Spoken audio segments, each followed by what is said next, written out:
igihugu nzabamo ntarya, igihugu nzabamo ntahinga. Noneho n'isambu nari mfite bayihinduye imiturire, ngo ni imiturire cyese ninyigurisha nkarya amafaranga yayo sizagihingamo. Ubu koko murumva bizamera biti? Nyakubahwa Perezida wa Repubulika, nubwo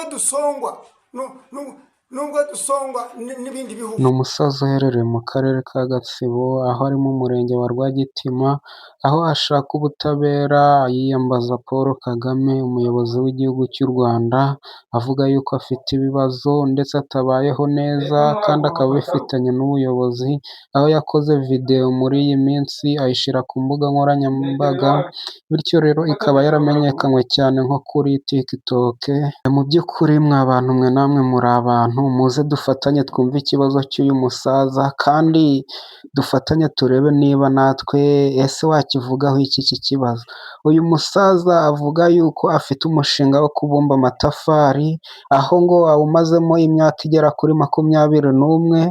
Aya matafari arayabumba ndetse n'amakositara, aya makositara arayazamukana aho yegereye umuhanda aho Rwagitima, arayazana ku muhanda. Murabizi bimufasha kubona abakiriya kuko aho atuye ntabwo abakiriya bahita bayabona, usibye yuko ayazamukana ku muhanda.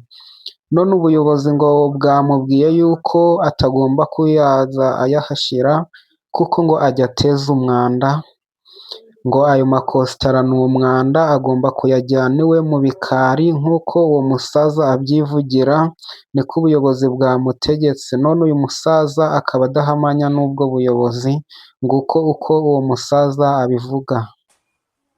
None nari mfite umushinga wanjye wo gukora kositara nzikoze imyaka 21, nazitangiye 2005.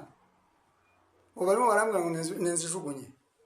Nyakubahwa Perezida wa Repubulika, igihugu nzabamo ntarya kizaba kigiye. Bayobozi b'u Rwanda mwese. Anavuga yuko yari ashaka no kuvugurura inzu ye, yasaba ibyangombwa bakabimwima. Usibye ibyo ngibyo ngo yari afite isambu yahingagamo akaza kubona imyaka yo kurya, ariko ngo bamubwiye yuko ngo ari ikibanza ngo kitagombwa guhingwa, ahubwo kigomba kubakwamo amazu y'imiturire. Ikindi kandi uyu musaza aravuga yuko ngo afite inzu i Kigali, nabwo yasabye ibyangombwa ubuyobozi ngo arebe ukuntu yayigurisha yigwaneho, gusa ngo nabyo byaranze. Mu by'ukuri uyu Abdul Kambanda afite ikibazo gikomeye nk'uko abigaragaza muri emoshoni ze. Abantu bamwe bari kuvuga bati nafashwe, abandi ati ese ubwo cyangwa afite indi mpamvu. Mwandike muri komenti dufatanye, ese uyu musaza koko bigende bite? Bamwe ngo byabayoboye, abandi ngo ni iki? Mwandike muri komenti turebe ukuntu ese uyu musaza tumufashe iki koko nk'abanyarwanda. Mwandike muri komenti uyu musaza kandi mutaginge n'abantu benshi, uyu musaza ahabwe ubufasha.